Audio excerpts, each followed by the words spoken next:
హనుమంతుడు చంద్రుడి మీద ఎందుకు కూర్చున్నాడో తెలుసా?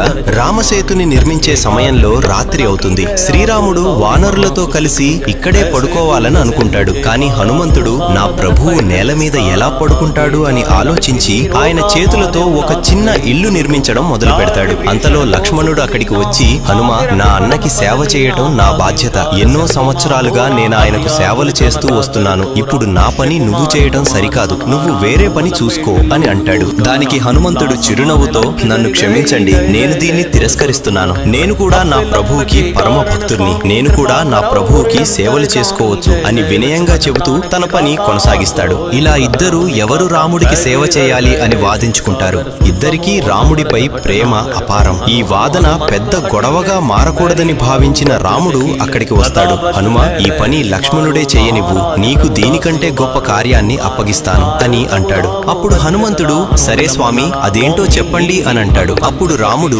ప్రతిరోజు రాత్రి నన్ను అలాగే మొత్తం వానర సేనను కాపలా కాస్తూ ఉండు, ఎవరిని మా దగ్గరికి రానివ్వకు అని చెప్తాడు. హనుమంతుడు వెంటనే సరే స్వామి, మీ ఆజ్ఞ అని ఒక పెద్ద పొడవాటి చెట్టు మీదకి ఎక్కుతాడు. కానీ అక్కడి నుంచి మొత్తం వానర సేన కనిపించదు. సరే అని పరిగెత్తుకొని పెద్ద కొండ మీదకి వెళ్లి చూస్తాడు. అక్కడి నుండి కూడా మొత్తం వానర సేన కనిపించదు. ఇప్పుడెలా అబ్బా అంటూ ఆలోచిస్తూ అటూ ఇటూ చూసి పైకి చూస్తాడు. ఆకాశంలో ప్రకాశిస్తున్న చంద్రుడిని చూసి, ఆహా, ఇదేదో చాలా బాగా మెరుస్తుంది, దీనిపైన కూర్చుంటే మొత్తం వానరసేన కనబడుతుంది అని ఒక్క దూకుతో గాలిలోకి ఎగిరి చంద్రుడి మీదకు వెళ్లి కూర్చుంటాడు. రామలక్ష్మణులతో పాటు మొత్తం వానరసేనను చూస్తూ రాత్రంతా కాపలా కాస్తూ ఉంటాడు. ఇలా ప్రతిరోజు హనుమంతుడు నిద్రపోకుండా తన ప్రభువును మరియు సేనను కాపలా కాస్తూ ఉంటాడు. ఫ్రెండ్స్, జై హనుమాన్ అని కామెంట్ చేయండి.